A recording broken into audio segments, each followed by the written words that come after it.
Salut Félix. Bonjour Rebecca, ça va? Ouais, très très bien et toi? Ouais, aujourd'hui ça va, j'ai bien dormi. Ah super. Et on se retrouve dans un lieu qui s'appelle le Gué Pêcheur, Tout à fait. que tu as choisi pour cette conversation. Dis-moi deux mots de cet endroit. Deux mots seulement. Ouais, deux. Punk, Ouais. ouvert. Voilà. Ok, très bien. Punk est ouvert, tu me l'as fait visiter. La déco est top, on voit plein de pochettes de vinyle, de 45 tours, de 33 tours. Il y a une salle de jeu avec un baby-foot, il y a des concerts qu'on lieu ici. La prochaine fois que je viens ici, il faut qu'il y ait un concert et que ce soit le tien, c'est prévu? Et c'est prévu ouais, en avril prochain. D'accord. A priori, on est a priori le 2 avril prochain. On devrait jouer dans ce lieu que j'affectionne particulièrement. Qui est incarné, hein. Ce n'est pas qu'un lieu, hein.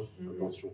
Ouais. Il est incarné par des personnes que je trouve personnellement de grande qualité. D'accord. Très bien. Et donc on est à Toulouse. La ville rose, on est bien aussi à Toulouse. D'ailleurs, est-ce que je dois t'appeler Félix ou chat chinois? Ça, c'est toi qui vois. Ma mère m'appelle Félix. Ouais. Et moi, je m'appelle chat chinois. Enfin, voilà, c'est mon nom d'artiste, quoi. Après, tu décides. Ok. Voilà. Alors, chat chinois, on reviendra sur le chinois dans pas longtemps. Mais pourquoi le chat? Pourquoi le chat? Il y a plusieurs raisons. La première, c'est que, en fait, ce que j'aime bien dans le chat, c'est sa liberté, sa grande liberté, sa grande indépendance.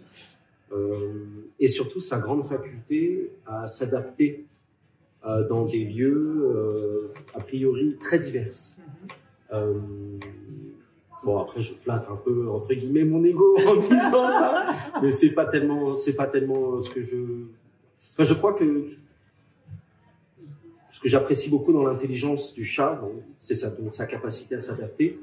Et aussi bien de se mettre confortable dans un salon hyper luxueux, ou pas d'ailleurs, mais en tout cas des salons qui brillent, avec des chefs d'État, de gouvernement, ou de grands patrons, patronnes, surtout beaucoup de patrons malheureusement, mais d'entreprises.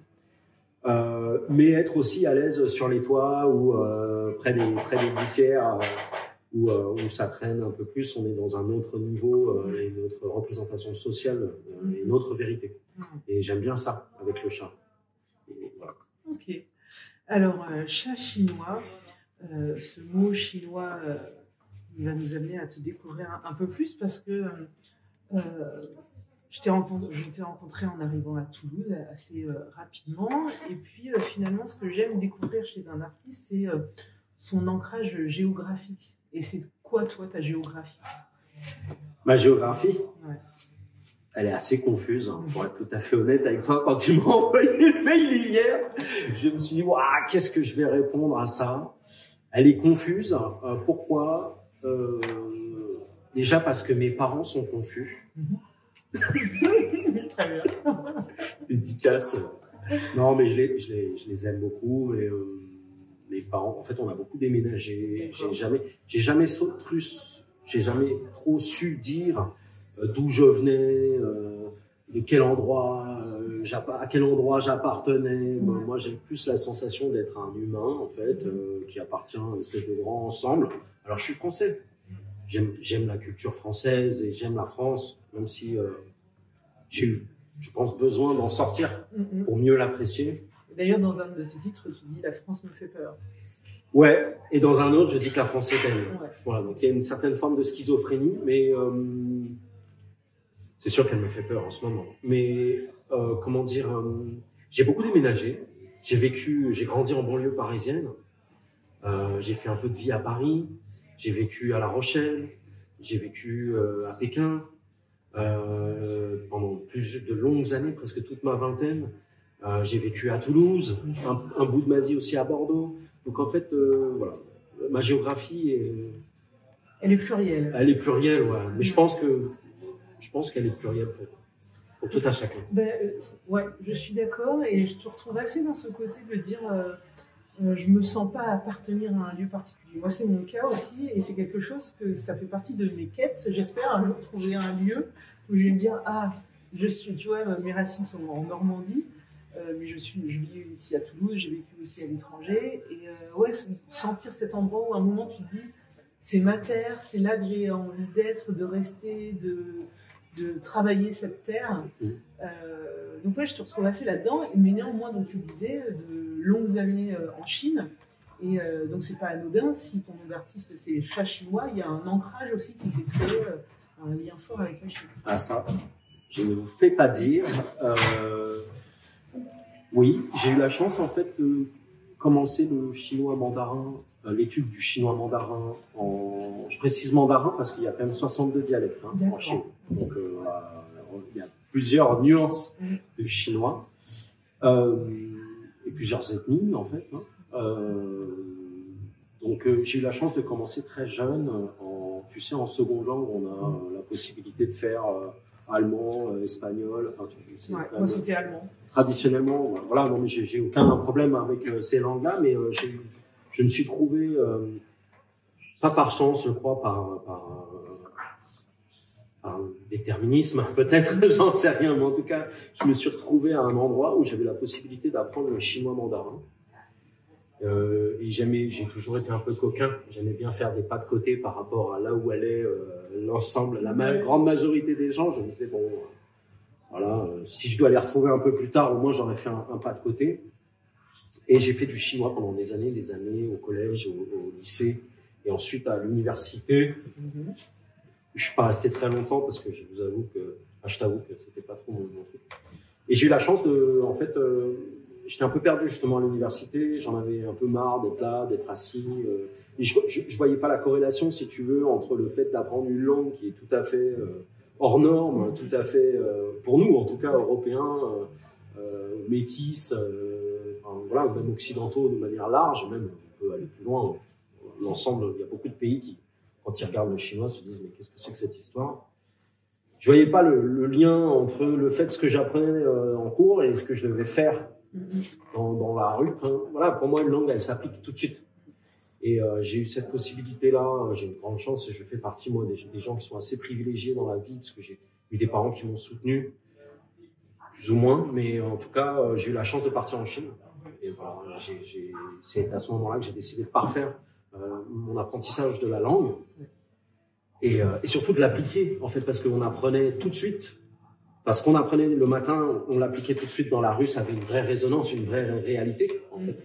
Et voilà, pour la Chine, je suis resté 7 ans, presque 8. Puis si on cumule après les années durant lesquelles j'ai travaillé avec la Chine, on peut même aller jusqu'à plus d'une dizaine d'années en lien avec ce pays. Et donc, cette culture ou ces cultures chinoises, elles sont présentes aussi dans ton art. La langue, mais aussi des sons, des instruments. Donc tu as sorti un album qui s'appelle Demain est annulé, on va y revenir il y a quelques temps. Et puis j'ai découvert la version spectacle, concert-spectacle, et donc avec une musicienne chanteuse chinoise qui joue de quel instrument d'ailleurs sur scène? Du pipa. D'accord. Qui est une sorte de luth chinoise. C'est un instrument traditionnel qui a d'ailleurs des influences aussi, qui a des origines mésopotamiennes, enfin, qui a une existence aussi en Iran, notamment dans les pays de l'ouest de la Chine, voilà, du Moyen-Orient. C'est un instrument qui se tient comme ça, enfin, là je peux pas avec le micro, mais et qui a un son, voilà, très particulier et qui vient donner une couleur, j'aime se voir marier avec des sons plus traditionnels, hip-hop, européens ou occidentaux. Et alors, tu as cet ancrage géographique à la fois pluriel, mais avec cette forte présence de la Chine. Qu'en est-il de ton ancrage par ta prise au monde? Quels sont les grands sujets qui te traversent et qui traversent donc ton art, ta création? Déjà, le premier grand sujet qui me traverse, c'est l'amour. Voilà, parce qu'on parle de l'ancrage géographique. Et pour donner un énorme complément à ce que je viens de dire par rapport à la Chine, c'est mon épouse. L'amour de ma vie, quoi, en fait, que j'ai rencontré là-bas et qui a, elle, un ancrage extraordinaire, et qui, en fait, de par son ancrage, fait s'amarrer autour d'elle beaucoup de forces, dont les miennes. Je crois parfois aussi lui rendre l'appareil. Donc la première chose, c'est l'amour de la vie, je pense. Hein. C'est assez classique, c'est assez bateau, mais ça me paraît quand même assez essentiel de remettre ces choses-là d'abord en tout premier lieu, l'amour, les enfants, du coup, j'ai 2 enfants. Voilà, donc ça, c'est les premières choses, les premières inspirations, premières thématiques qui traversent mon art. Les deuxièmes, c'est cette soif. Je pense que c'est lié à une relation très conflictuelle que j'ai avec mon père, malheureusement. Et puis des difficultés, pour être tout à fait cash et honnête avec toi, j'ai eu des grandes difficultés quand j'étais très petit. Ouais. J'ai eu des choses que je n'aurais pas forcément dû vivre. Donc une soif de justice, je crois, très forte, afin de rééquilibrer, peut-être quelque part un déséquilibre aussi, une sorte de fréquence qui vient déséquilibrer quelque chose en interne, donc avec cette envie de plus de respect, de plus de conscientisation des lieux dans lesquels on se trouve, justement, des personnes avec lesquelles on interagit, de plus de respect aussi, d'écoute. Voilà. Pour moi, ça sont des thématiques, en fait. Voilà. Et puis la Chine, on en a parlé, mais c'est évident, la langue chinoise est extraordinaire, une langue cosmique, quoi. Pour moi, c'est une représentation du ciel sur papier. Parce que les caractères chinois, comment dirais-je, assemblent plusieurs idées dans un seul et même caractère. Vous n'avez pas l'amour n'est pas que l'amour. Quand vous écrivez l'amour, vous avez la notion du cœur, vous avez la notion de l'amitié, vous avez la notion du foyer, vous voyez ce que je veux dire? Et donc ces trois, tu vois ce que je veux dire, pardon. Toutes ces notions-là sont intégrées, toutes ces nuances-là sont intégrées dans un seul et même mot. Et donc évidemment que ça m'inspire profondément. Et ce que tu dis sur l'enfant, ça m'interpelle parce que c'est vrai que le point de départ du spectacle concert, on est, il y a l'enfance qui est extrêmement présente. Tout à fait. Et l'histoire en fait se déroule à partir d'un temps sur l'enfance et aussi avec des images dessinées, un peu comme un dessin animé en trame de fond. Donc ouais, ça fait écho à tout ça.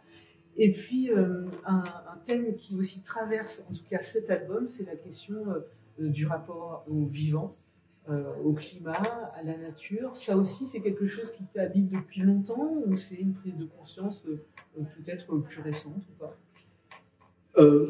C'est une conscience qui est venue organiquement. Voilà, j'ai pas toujours été, j'ai pas été élevé dans cette conscience-là du rapport au monde. Et je crois que c'est d'ailleurs un des grands enjeux du reste de ma vie. Quand je vois la réalité musicale de l'industrie, de la culture que j'apprécie beaucoup, et je suis conscient de la chance qu'on a d'être en France pour pouvoir faire ce genre de propositions artistiques, mais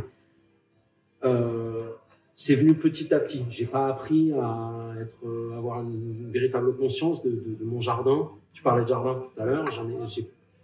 Je reproche pas mes parents je leur en veux pas quelque part parce que je crois qu'on est quelque part aussi victime entre guillemets de forces très fortes qui nous embarquent aussi et qui de temps en temps cache en fait une partie de cette réalité-là. Donc j'ai pas appris, mais c'est venu petit à petit. C'est notamment en fait pour rentrer dans quelque chose de très concret, quand je prenais l'avion, quand j'allais en Chine, déjà j'avais toujours peur. Je me dis, qu'est-ce que je fous dans un avion? Une espèce de boîte à sardines géante qui trace à 1000 km à l'heure, je parcours le monde comme ça. Je me suis jamais senti à l'aise dans un avion, mais jamais. J'avais toujours cette sensation, je suis un peu croyant, j'ai pas de religion spécifique, mais j'ai quand même un rapport à, voilà, j'ai la sensation qu'on est déterminé par quelque chose de très très grand, ou grande d'ailleurs. Je me disais que j'étais pas forcément à ma place dans cet avion, même si une partie de la réponse, en fait, finalement, on y est, puisque on y est. Et donc, je regardais toujours la carte, de savoir si on était à 950 km d'altitude ou 850. Enfin, j'arrivais pas à me détendre, à dire, ah, un coca, s'il vous plaît, et machin. Non, c'était pas trop ma came. Et puis, donc, je comprenais pas cette sensation. Et puis, plus ça allait, et quand j'ai travaillé dans le milieu économique, pour travailler entre la France et la Chine, je le précise dans mon spectacle, donc j'ai fait pas mal d'échanges culturels, diplomatiques, j'en ai fait beaucoup. J'ai travaillé pour le consulat Wuhan, j'ai travaillé pour pas mal de choses entre la France et la Chine, et plus ça allait, plus je sentais cette distance qu'il fallait que je prenne par rapport à ça. Et j'ai compris en revenant en France quelles étaient les raisons pour lesquelles je voulais en fait défendre l'écologie. Parler de climat, parler de rapport à la terre. Voilà, c'est venu petit à petit. J'étais un peu long, mais c'est un processus qui est pas venu comme ça. C'est ni naturel, ni venu comme ça du jour au lendemain. C'est un processus qui s'est mis en place sur le temps. Et ton spectacle et aussi cet album de Demain est annulé raconte cette histoire de cet homme qui prend conscience et qui quitte un monde pour aller vers un autre. Et je pense au morceau, par exemple, qui s'appelle Capital, qui peut-être marque ce temps de prise de conscience, de dire voilà, alors je n'ai pas le texte exact, mais Berlin, Londres, Paris, même Capitale, etc. Cette prise de conscience, ce décrochage en fait du modèle. Et puis un peu plus loin dans l'album, cette chanson, cette adresse à la nature, à la terre, avec des excuses, une espèce d'incantation comme ça. Et on sent voilà, ce cheminement personnel. Et alors, c'est un cheminement qu'on retrouve dans ton art, mais aussi dans tes engagements, parce que tu es impliqué dans une association qui s'appelle Music Declares Emergency, qui est un mouvement international, et tu animes, je ne sais pas si c'est le bon terme, le collectif français. Moi, je trouve que c'est un excellent terme. Parce qu'animer, c'est donner une partie des bouts de vie, quoi, quelque part. Hein. On a cofondé, je fais partie des cofondateurs et cofondatrices de cette association qui a été créée en 2021, qui est une association d'intérêt général, loi 1901, et qui a pour objectif d'œuvrer à la transition écologique dans la filière musicale. Ouais. Mais c'est en ce sens que je t'ai rencontré. Hein. On pourrait d'ailleurs convenir d'un rendez-vous où moi je prendrai, on inversera les rôles, voilà, parce que je suis très honoré que tu sois intéressé par ces sujets-là et que tu m'aies demandé de répondre à tes questions. Mais voilà, c'est un vaste sujet. Tu connais les questions inhérentes à la transition écologique, qu'elle soit dans les enjeux de décarbonation d'un secteur qui est ultra carboné, qui est matériel en fait. Hein. Les gens ont tendance à oublier que la musique est absolument matérielle. Maintenant, on pense qu'au stream, alors qu'en fait, c'est de la matérialité à tous les étages. Oui, et puis le stream c'est une immense matérialité. Il faut tout un tas de terminaux, tout un tas de ressources énergétiques, tout un tas de matériaux rares, d'énergie fossile aussi pour pouvoir faire marcher toute cette immatérialité-là. Donc en fait, je crois que de remettre un petit peu au centre de la réflexion cet aspect matériel est essentiel. On a les questions donc on a fait un atelier qui s'appelle la matérialité de la musique, où on prend secteur par secteur, on essaye de suivre le processus de vie d'une chanson pour rappeler aux différents secteurs et aux acteurs et actrices de la filière musicale à quel point la musique est matérielle. Donc comment est-ce qu'on peut essayer de s'en extraire, quelles pourraient être les solutions pour s'en extraire, ou en tout cas voilà, atténuer ce besoin-là. On travaille aussi sur les questions de mobilité avec les festivals, de sensibilisation des festivaliers, des festivalières. Je sais que une immense majorité des émissions de gaz à effet de serre dans un festival sont dues le public. Et au déplacement. Les déplacements du public en priorité. Voilà, donc là on a un enjeu qui est quand même extrêmement fort. Moi je crois que même en allant plus loin, il faut questionner la question même, il faut questionner la raison même du festival. Pourquoi fait-on festival? Qu'est-ce que veut dire festival? Pourquoi faisons-nous fête à cet endroit-là précis?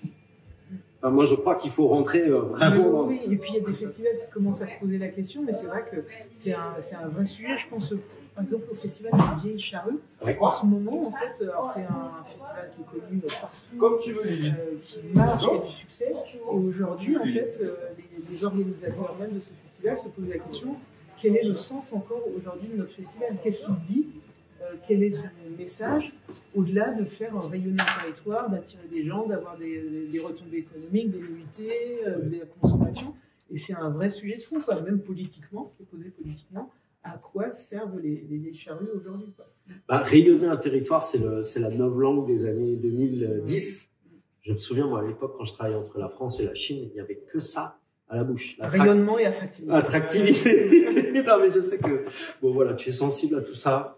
Et très au fait même, voilà, donc je me réjouis moi qu'il y ait des festivals de cette nature qui commencent à réfléchir à ces sujets-là. Pour ma part, on a eu l'occasion de travailler avec Willow Green et en off, je leur disais à l'occasion d'une réunion que ça pourrait être intéressant aussi de se poser la... Et c'est pas de mon fait, hein, bien sûr. Je pense que c'est des réflexions qu'elles ont menées. Je dis elles parce que ce sont des femmes qui pilotent le festival. Qu'elles ont mené cette réflexion sur on est quand même dans un mois. Le mois de juin, c'est la saison des accouplements des oiseaux. Il y a toutes différentes espèces. Voilà, quel impact en fait sur le lieu. Pourquoi est-ce qu'on fait ça ici? Voilà, je crois que, en tout cas, moi, je me réjouis qu'il y ait ce type de réflexion. On travaille sur l'incarnation artistique.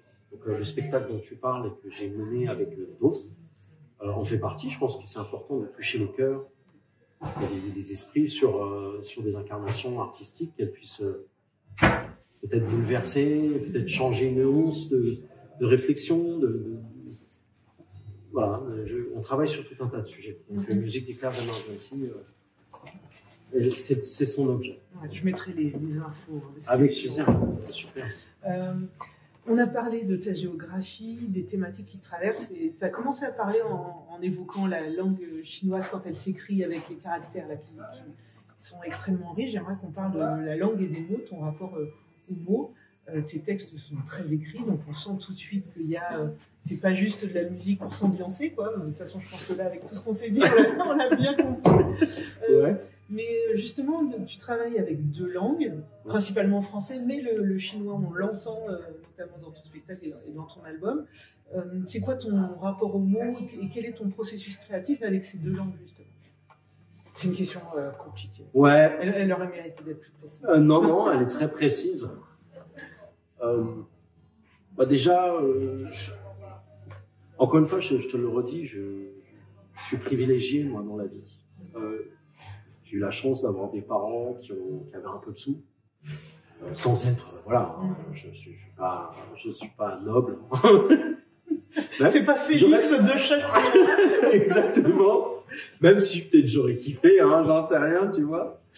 Mais non, mais j'ai fait toute partie de cette classe moyenne, un peu supérieure, entre guillemets, hein, tel qu'on aime, voilà, si on peut donner une petite case, même si ça veut pas dire grand-chose, mais voilà, mon père était médecin, ma mère est galériste, elle aime l'art, elle m'a toujours transmis, et mon père aussi m'a toujours transmis quand même l'importance de savoir lire, de savoir parler. Voilà, j'ai reçu une éducation qui m'a donné le goût. En fait, on est aussi un peu à l'image de là où nous avons été cultivés, entre guillemets. Nous sommes situés. Voilà, c'est ça. On n'est pas complètement. Puis j'ai aussi cet esprit punk. C'est pour ça que j'ai voulu que tu viennes là, parce que pour moi, le hip-hop, c'est punk à la base. De banlieue, j'étais là avec, on était métissés, on était brassés, et justement, j'ai pas toujours envie de faire des morceaux conscients. J'ai aussi envie de dire des conneries de temps en temps et de les dire simplement, franchement. Voilà. Donc, pour revenir à ta question, et puis la lecture. Je crois que la lecture est assez essentielle dans mon processus de création et de mon rapport aux mots. Je crois que pour véhiculer une idée, il faut être précis. La langue chinoise est extrêmement précise. La langue française est magnifique, j'adore. Une gymnastique incroyable. Je n'ai jamais compris les gens qui voulaient faire les Américains, alors que n'ont d'ailleurs pas beaucoup Enfin, parfois, on fait les Américains, on a été biberonnés à la langue, à la culture américaine. Alors, je ne vais pas tout jeter comme ça à la poubelle, c'est pas possible. Mais je crois qu'il faut s'en extraire. Et donc, du coup, hors de question pour moi de faire l'américain. La Chine ne fait pas partie du game de l'industrie musicale aujourd'hui.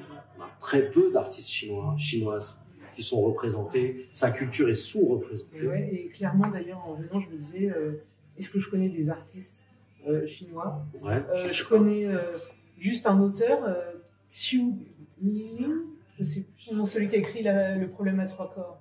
Xiu Ling, okay, voilà. Okay. Mais là, en musique, ça, non, en fait, c'est une page blanche. En fait, je suis pleine de clichés sur la Chine, quoi. La muraille de Chine, les Ouïghours, le parti unique.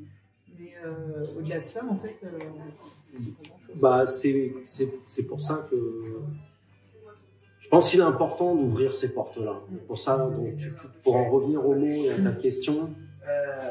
Après, ça pourrait être vrai pour des pays. Moi, je connais pas du tout l'Afrique, par exemple. Je suis sûr que je serais fasciné. Je connais pas l'Amérique du Sud. Je suis jamais allé aux États-Unis. Même si je pense que les États-Unis sont venus jusqu'à moi très largement. Mais voilà, la langue chinoise est très précise. Elle est très subtile. Elle est millénaire. Vraiment. On sent cette espèce de maturation, cet assemblage d'idées, de nuances.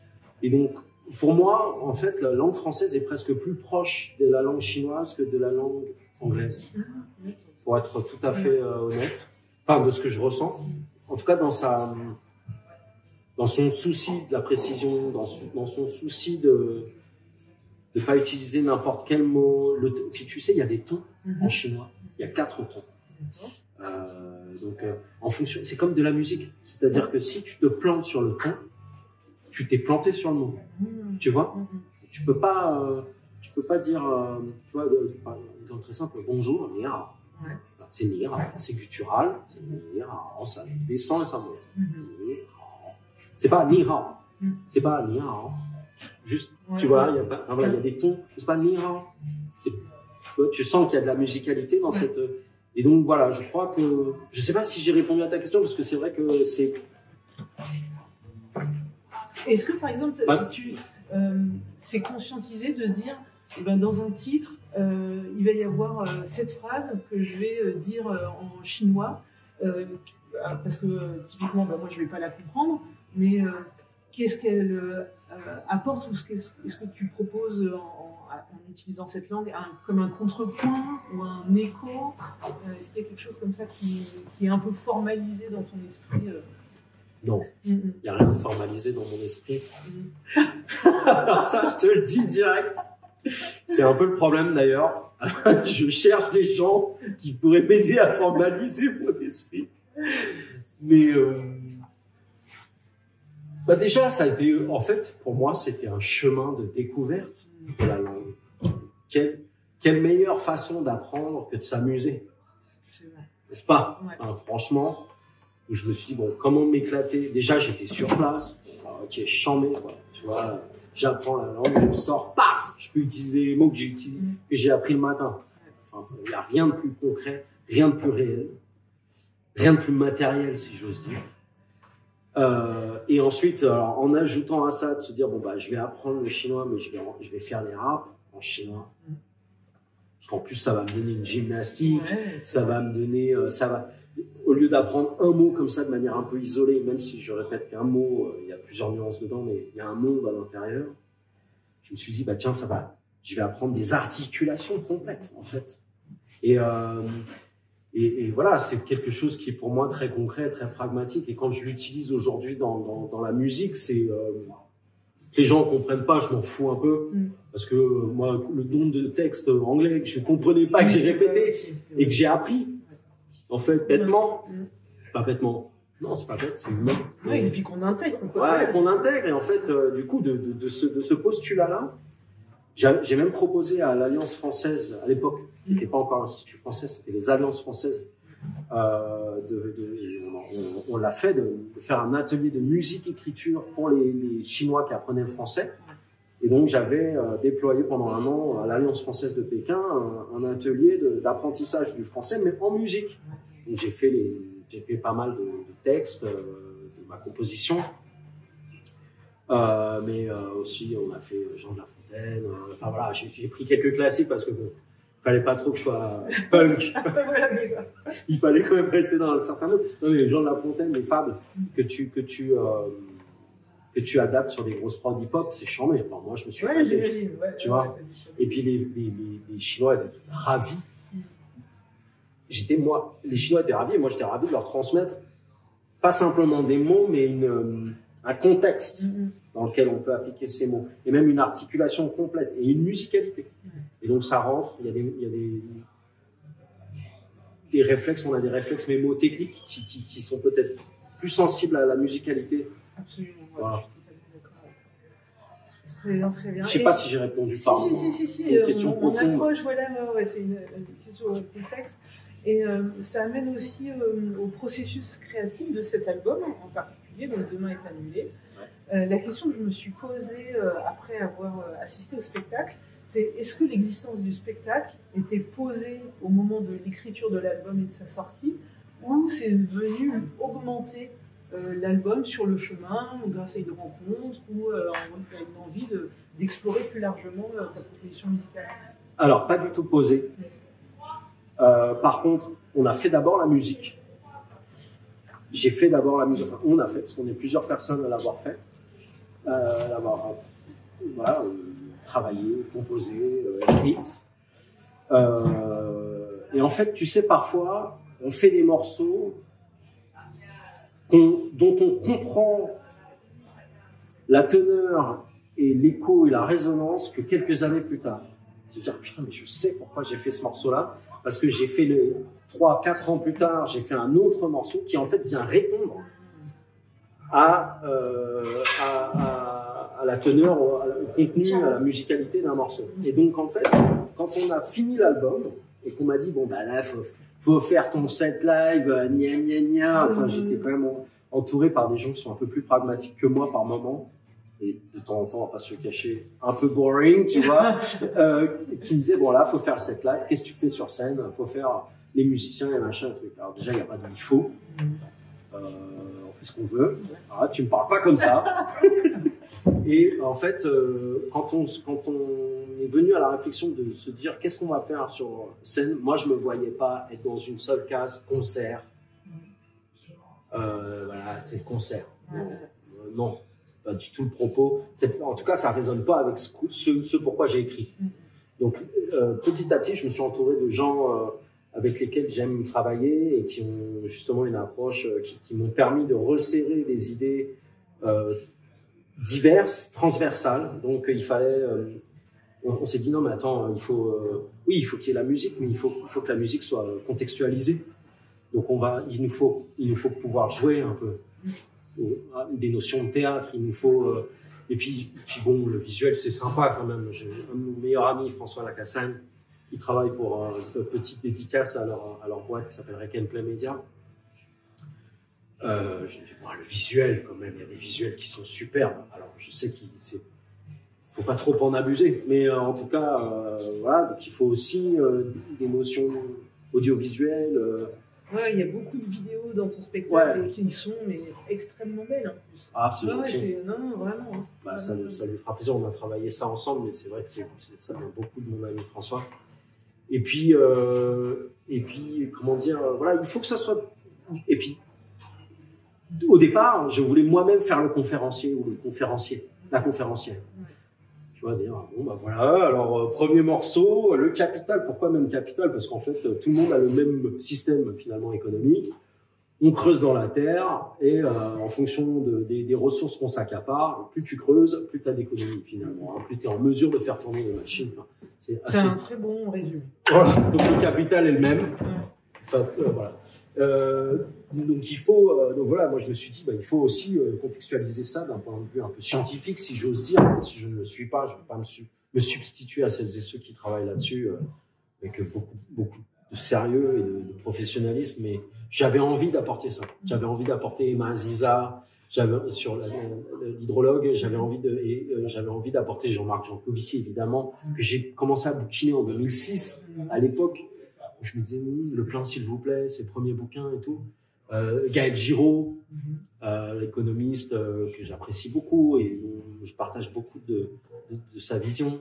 Et alors, au départ, j'étais là un peu de manière un peu comme ça. Ça n'a pas marché. Et puis petit à petit, on s'est dit non, mais en fait, on va les pitcher. Et puis peut-être qu'à terme, on aura la chance de vraiment mélanger sur scène un conférencier, une conférencière et de la musique. Et on arrivera à ce concept de concérence qui est cher à mon cœur, c'est d'arriver à faire se croiser les mondes. Voilà. Le processus est venu de manière organique, un peu comme la conscience tout à l'heure des sujets environnementaux. Voilà. Elle n'est pas venue comme ça. Et ce qui permet au spectacle, ou ce concert-spectacle, d'être vraiment incarné autour d'un personnage, de son histoire, et puis d'être vraiment d'occuper toutes les dimensions, quoi. Il y a la vidéo, voilà, le son, il y a ce personnage qui raconte son cheminement intellectuel, et puis même plus qu'intellectuel, quoi. C'est physique. Ouais. Exactement. Ah ouais. On sort de là très fatigué, parce qu'il y a de la danse. C'est vrai que tu parlais tout à l'heure de l'artiste que tu appréciais, tu sais, qui... Tigrane Amassian. Voilà, c'était avant qu'on je vais le découvrir. Non, mais tu disais que tu appréciais le fait qu'il chuchote, que sa musique résonne dans son corps, dans sa voix. On sentait que c'était pas que du piano. C'est un peu le cas, si j'ose dire, aussi dans la représentation. Et je voudrais d'ailleurs faire un point important. L'arrivée de Tia Hui, cette femme chanteuse et joueuse de pipa, pour moi est fondamentale. Et ça fait longtemps que je la cherche. Je dois être tout à fait honnête avec toi. Pour plusieurs raisons. Parce que dans tout ce qu'on dit, elle vient apporter une pièce qui pour moi est essentielle au puzzle. C'est déjà la Chine, évidemment. Je voulais qu'on la voit, qu'on la touche du doigt, cette Chine aussi. Voilà, même si moi j'ai une expérience à relater de ce pays, je reste français, j'ai grandi en France, et le fait qu'elle soit là, pour moi, ouvre une dimension qu'il n'y avait pas forcément avant. Le fait qu'il y ait une forme de complétude entre l'homme et la femme, surtout quand on est aujourd'hui dans une époque où il y a des confusions immenses sur, me semble-t-il, sur ce rapport entre l'homme et la femme, et enfin, en tout cas même les humains dans leur grande diversité. Moi, j'étais très heureux qu'avec sa voix, qu'avec sa présence, elle puisse venir équilibrer mon propos, le rééquilibrer. Voilà, et comment dire, c'est pour moi essentiel, et c'est quelque chose que j'ai cherché. Et puis la musique, pour moi, c'est des femmes qui chantent vraiment beaucoup. Je t'avoue, j'ai été très hip-hop, et si c'est pas hip-hop, ça chante, quoi. Et bon, j'aime beaucoup les voix d'hommes, mais pour moi, rien ne remplacera jamais, voilà, des femmes comme Barbara. Enfin, j'ai plein de références, mais j'ai été marqué par des voix féminines. En tout cas, voilà. C'est essentiel pour moi. S'il n'y a pas ça, on est à 80% seulement, 70 voire 60 sur certains morceaux. Ouais. Tu vois, il me manquera, en tout cas en ce qui me concerne, beaucoup. Alors le titre, revenons au titre. Demain est annulé. Ouais. Demain, donc c'est notre mot qui gratte. On se pose plein de questions. Moi, c'est le demain lointain. C'était l'objet de mon podcast #2050 pendant plus de 3 ans. Donc voilà, cette question du futur, des futurs possibles ou pas. Futur proche. Ouais, et puis futur proche, de plus en plus proche. Ouais. Et comment cette expression « demain est annulé » est arrivée? Et toujours dans cet esprit un peu punk, pour faire pour rester constant. Peut-être que le mot qui gratte, c'est punk aussi. Hein. Mais j'étais en Ariège. Je passais un coup de main à un ami à moi qui est bûcheron et qui pendant j'ai travaillé pour lui pendant 2-3 jours, j'ai travaillé les jardins, les vallées même, hein, tu peux y aller, il n'y a pas que des jardins. Et puis on passe à côté d'une petite cabane comme ça, complètement perdue au milieu de la nature, avec marqué demain est annulé. Alors là, je t'avoue, tu sais, parfois t'es marqué quand même par des. Alors, c'est pas que les mots, c'est le lieu, le contexte, le moment où tu vis qui te marque. Et à partir du moment où j'ai vu ça, je me suis dit, ok, demain est annulé, c'est charmé déjà. Je trouve ça charmé comme. Enfin voilà, il y a quelque chose qui me marque parce qu'en fait, ce que je trouve cool avec demain est annulé, c'est qu'il y a deux notions. La première, pour moi, elles sont aussi positives que négatives. C'est-à-dire que tu peux très bien te dire demain est annulé, putain, c'est la merde, quoi. Clairement, on va au-delà de graves problèmes, et ce qui est d'ailleurs le cas. Je crois qu'il y a une conscience qui est quand même très trop peu aujourd'hui avancée. Enfin, je veux dire, je crois qu'il y a, ou alors un déni du problème. Donc demain est annulé, ouah, c'est chaud, quoi. Qu'est-ce qui va se passer, etc. Et demain est annulé, là où pour moi je trouve ça positif, c'est de se dire, bah, je ne serai pas celle ou celui que j'étais hier. Voilà. Demain est annulé, ok. C'est à moi, en fait. Voilà. Je vais pas faire ce que j'avais prévu de faire parce que justement, l'écologie, elle vient du cœur. Elle vient, enfin, tu vois, je crois qu'on parle beaucoup de problématiques extérieures à soi. Comment changer un tel, comment avec tel artiste on va pouvoir. Je crois qu'une des premières écologies, c'est aussi de se sentir bien soi-même, dans ses pompes, dans sa tronche, quoi. Tu vois, dans sa tête, son cœur. Donc voilà, on a envie de s'entourer de gens qui se sentent bien. Et les personnes qui se sentent bien, en fait, sans le savoir, diffusent une énergie positive. Et les gens veulent justement s'amarrer, je parlais d'ancrage tout à l'heure, veulent s'amarrer autour de ces gens. Et je crois que ça, pour moi, c'est une écologie dont on ne parle pas assez. C'est comment est-ce qu'on fait en sorte pour ça. Tu veux changer le monde, j'en parle, tu sais, à un moment donné, change le tien, tu vois, tu peux te changer toi.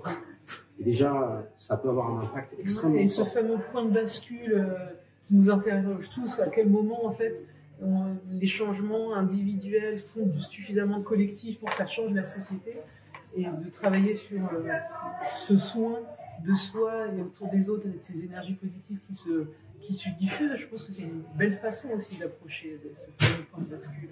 Bah, t'en penses quoi, toi? Ah, mais moi, je trouve ça très beau de penser l'écologie de cette façon-là, parce que c'est vrai que l'écologie qui dit il faut être un colibri, c'est beau dans la métaphore, mais je trouve qu'il y a trop de force qui continue à jeter de l'huile partout autour de nous, et c'est beaucoup de demander aux colibris d'éteindre le feu que d'autres allument en jetant de l'huile un peu partout, en attisant les flammes.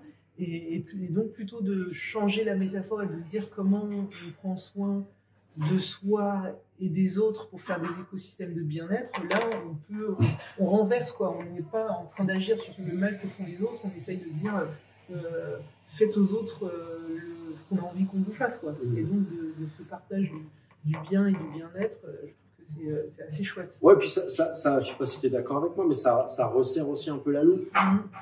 Parce que bon, ça dépasse l'entendement, tu vois, on parlait tout à l'heure des étoiles et tout, machin, mais bon, tu vois, même moi, au sein d'MDE, de Music Declares Emergency, je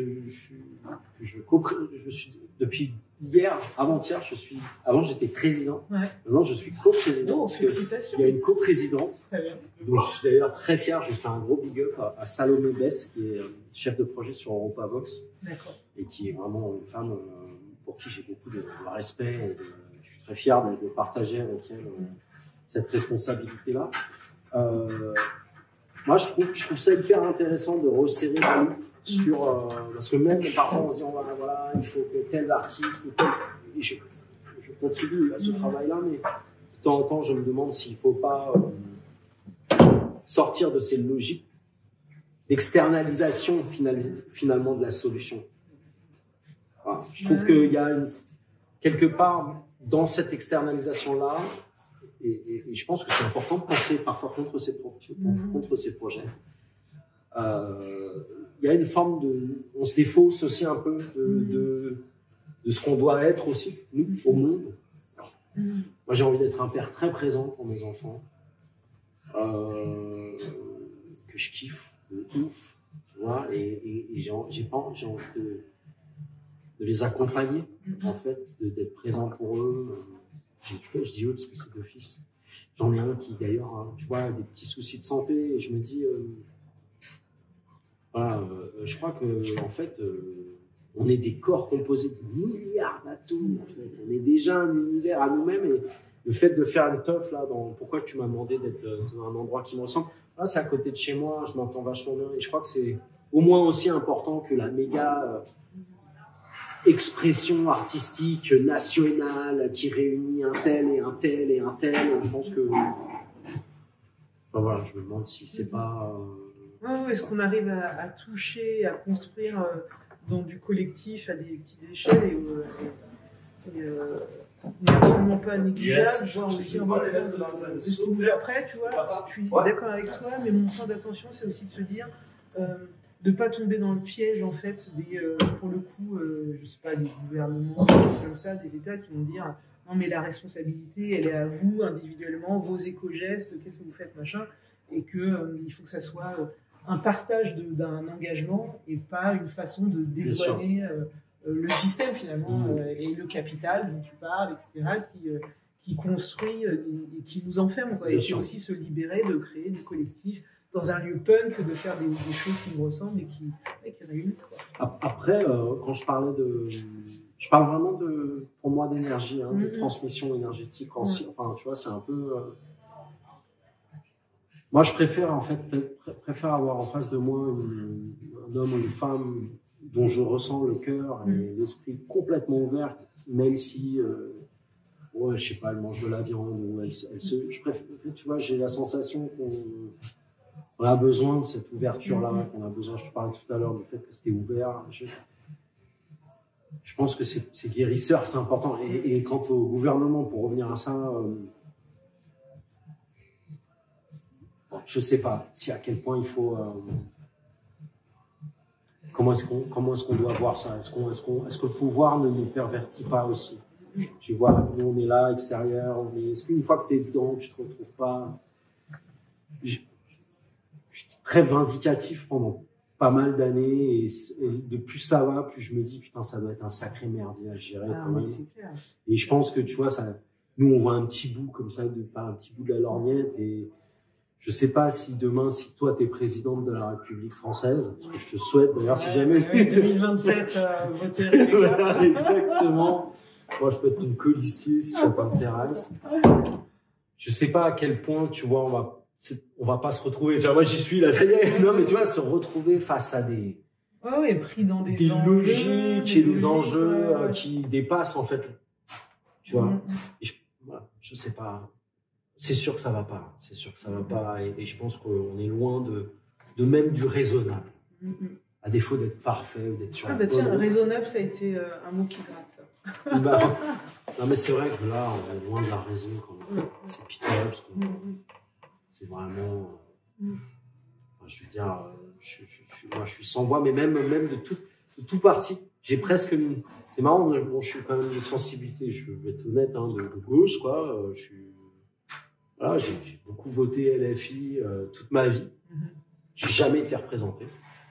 Ça, c'est quand même le premier problème. Mais bon, c'est les boomers qui font la loi, donc on va attendre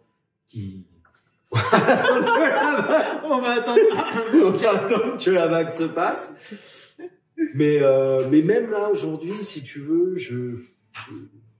j'aspire à plus de respect. Voilà, je te le dis sincèrement. Je pense qu'on s'en sortira pas sans plus d'écoute, sans plus de respect et sans moins de caricature aussi. Et je crois et d'ouverture sur le monde, et dont fait partie la Chine, mais aussi quand tu vois ce qui se passe en Afrique, la relation qu'on a avec les pays africains, il y a un vrai sujet. Voilà. Donc, il faut qu'on se remette à notre place aussi. Voilà. Je sais pas comment, j'ai pas la prétention de savoir comment, mais s'il faut faire la révolution ou pas. Mais moi, ma révolution, c'est d'être cool avec les gens que je croise. Voilà. Révolution réussie. Voilà. Quels sont les projets de chat chinois aujourd'hui? Et ben là, je poste plus trop depuis un mois. Ça fait beaucoup de bien. C'est de mettre les projets un peu. Je m'occupe beaucoup de l'association. Voilà, depuis le concert que tu as vu, j'ai fait un vrai switch. Et pour moi, un artiste doit s'occuper pas que de son art. Je t'avoue, j'en ai marre de voir des artistes. Déjà, je peux pas m'empêcher de prendre de la distance. Quand je suis là, je vois les gens qui se maquillent, qui se je critique pas, mais parfois je trouve ça un peu pitoyable. Je te le dis honnêtement. Je trouve que l'industrie nous a quand même bien mâché le cerveau. Tu vois, ouais, non mais attends, le bleu, le noir, mais là, est-ce qu'il faut que je sois comme ci, je sois comme ça? Enfin, j'aspire à plus de spontanéité, clairement. Et donc j'aime bien prendre un peu de distance avec cette industrie qui, tu vois, qui nous emmerde en fait, qui nous, en plus on est hashtagué. Moi je fais ça, moi je fais ci, et je suis ceci, je suis cela. J'en ai marre de ces communautés en fait, tu vois. Je t'avoue, j'aimerais bien qu'on arrive à se retrouver plus simplement. Et donc là j'ai fait une pause. Je me concentre sur l'association où je retrouve cette diversité-là parce que en fait.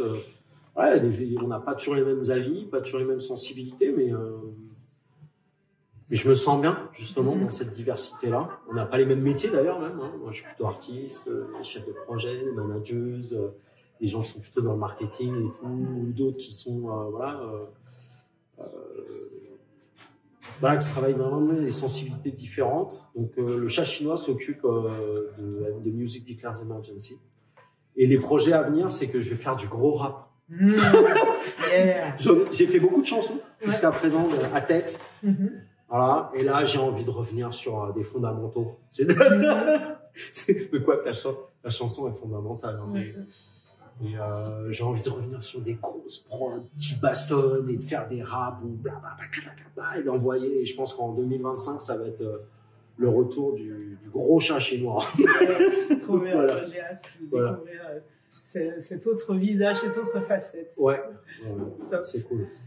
Pour finir, je t'avais pas évoqué ce sujet-là, mais ça me vient comme ça. Est-ce que tu aurais des recos d'artistes à découvrir, que ce soit je sais pas, un bouquin que tu as lu récemment, une ou un artiste, que ce soit du hip-hop ou totalement autre chose, voilà, pour que nous, tu vois, souvent, en fait, on s'enferme très vite dans nos bulles, hein, tout est fait un peu comme ça. Voilà, pour se réouvrir, et puis rien que pour moi aussi, pour ouais, bah avec plaisir. aller à la cueillette. Ouais, et non, alors en reco,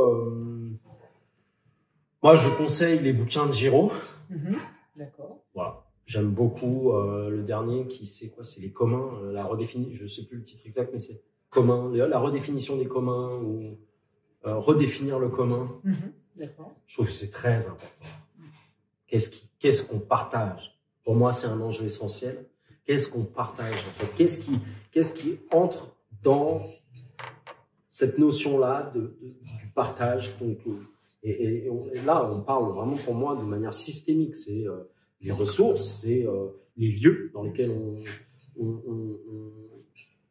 déambule, on s'assoit, on dort. Enfin voilà, il y a pour moi la redéfinition du commun est essentielle. Et je t'avoue, j'aime bien son approche un peu douce, un peu voilà, lui il est quand même pour qu'on s'endette, mais pour la question de la transition écologique. Il est pour qu'on redéfinisse le statut des banques. Il est pour qu'on redonne en fait un vrai sens au commun, que la rue, le partage des ressources énergétiques, de nos paysages. Voilà. On va. Giro, moi j'aime beaucoup. Si on a envie de se prendre le chou un peu, hein, c'est vrai que c'est des lectures qui sont pas forcément faciles pour tout, enfin qui sont pas forcément faciles pour tout le monde. J'aime bien, j'ai lu là récemment un bouquin de Stefan Zweig sur qui reprend, tu sais, Marie-Edith Baker, qui reprend, comment il s'appelle, la guérison par l'esprit, je crois. Et donc c'est en fait, il retrace la biographie de plusieurs médecins. Franz Anton Mesmer, un médecin autrichien qui est en fait à l'origine de l'hypnose. D'accord, ouais. Voilà, donc moi j'aime bien en fait ces sujets-là qui en fait replacent aussi alors pas tellement pour le contenu lui-même de l'hypnose, je suis pas branché par l'hypnose spécifiquement, mais ce que j'ai apprécié dans ces bouquins, donc c'est la guérison par l'esprit, me semble-t-il, le bouquin. Donc il parle de Freud, il fait un loop sur trois humains qui ont marqué leur temps. Donc Freud évidemment, mais Franz Otto Mesmer, donc ce fameux médecin, et qui a révolutionné en fait le rapport à l'hypnose et en fait le rapport en fait à la contextualisation de la transmission en fait énergétique, et que moi j'aime beaucoup, j'ai beaucoup aimé ça, et en fait il s'inscrit en fait complètement voilà, c'est ça que je voulais dire, c'est qu'en fait il s'inscrit complètement dans une alternative à ce qui existe, à ce qui est établi. Ouais. C'est pour ça que j'ai pas mal aimé. Donc voilà pour les bouquins. Après, parfois je me dis putain, faut que je lise des romans un peu plus et tout, j'arrive pas. je suis toujours obligé de me prendre le chou. Je sais pas pourquoi. J'arrive pas à me foutre dans les romans. Donc bon, déjà 2 c'est bien. Et ensuite les artistes. Franchement, il y en a tellement. Il y a trop d'artistes, je saurais pas te. J'ai envie de plus que d'orienter vers des artistes, j'ai presque envie de dire voilà, de se donner la peine de s'ouvrir. On est tous et toutes des artistes en fait. Voilà. Amande, qui est la patronne de ce bar, est une artiste. Voilà. Il n'y a pas besoin qu'elle se mette en scène pour ça. Toi, d'ailleurs, je vais t'interviewer très prochainement. Moi, je suis incapable, tu vois, de me dire artiste, vraiment. Hein. Ah bah, si, c'est ce que tu fais. Bah si, c'est de l'art, en fait. Le cuisinier, est-ce que c'est un cuisinier? D'ailleurs, je recommande les plats du jour. Le cuisinier, pour moi, c'est une forme d'art, puisque ma femme aime beaucoup la cuisine. C'est une de ses passions, tu vois, depuis qu'elle est plus jeune. Et en fait, quand je la vois à l'œuvre, le fait tu vois, d'être là, le feu plus ou moins doux, à des moments, il faut qu'il soit très fort, parfois moins fort. Il faut mettre les pâtes à tel endroit, dans tel niveau de chaleur, d'eau, etc. Tous ces gestes-là. En fait, pourquoi est-ce que l'ingénieur du son, l'art, le chanteur, pour moi, c'est de la même chose. C'est la même chose. C'est une question c'est une maestro des fréquences. Voilà. Top, super. Un grand merci à toi. Ouais. Merci à toi. Ravi, et puis je vais continuer à suivre. C'est sympa. Ouais, c'est sympa. Merci. C'est cool. Ciao. Allez, ciao. À bientôt.